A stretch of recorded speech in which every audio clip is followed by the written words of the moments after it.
ایک آدمی کے 4 بیٹے تھے۔ وہ چاہتا تھا کہ اس کے بیٹے یہ سبق سیکھ لیں کہ کسی کو پرکھنے کو جلد بازی کا مظاہرہ نہ کریں۔ لہٰذا اس بات کو سمجھانے کے لیے اس آدمی نے اپنے بیٹوں کو ایک سفر پر روانہ کرنے کا فیصلہ کیا اور دور دراز علاقے میں ناشپاتی کا ایک درخت دیکھنے کے لیے بھیجا۔ ایک وقت میں ایک بیٹے کو سفر میں بھیجا کہ جاؤ اور اس درخت کو دیکھ کر آ جاؤ۔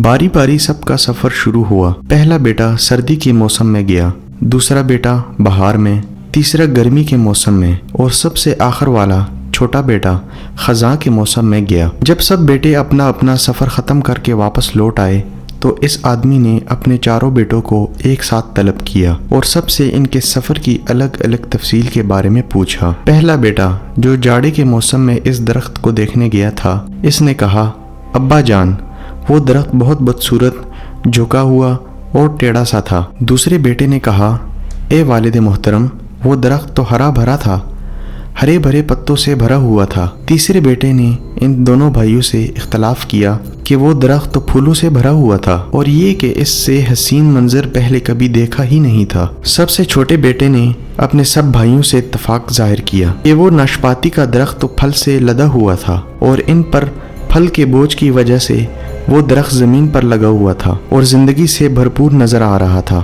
اس سب کے بعد اس آدمی نے مسکرا کر اپنے 4 بیٹوں کی طرف دیکھا اور کہا کہ تم 4 میں سے کوئی بھی غلط نہیں کہہ رہا، سب اپنی اپنی جگہ درست ہیں۔ بیٹے باپ کا جواب سن کر حیران ہو گئے کہ ایسا کس طرح ممکن ہے۔ باپ نے اپنی بات جاری رکھی اور کہا، میرے بیٹوں، تم کسی بھی درخت یا آدمی کو صرف ایک موسم یا ایک حالت میں دیکھ کر کوئی حتمی فیصلہ نہیں کر سکتے۔ کسی فرد کو جانچنے کے لیے تھوڑا وقت ضرور ہوتا ہے۔ انسان کبھی کسی کیفیت میں ہوتا ہے تو کبھی کسی کیفیت میں۔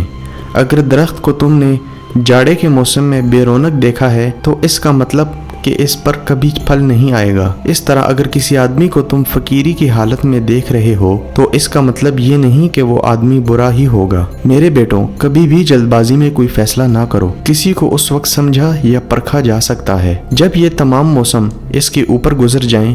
اگر تم سردی کے موسم میں ہی اندازہ لگا کر نتیجہ اخذ کر لو گے تو گرمی کی ہریالی، بہار کی خوبصورتی اور بھرپور زندگی سے لطف اندوز ہونے سے رہ جاؤ گے۔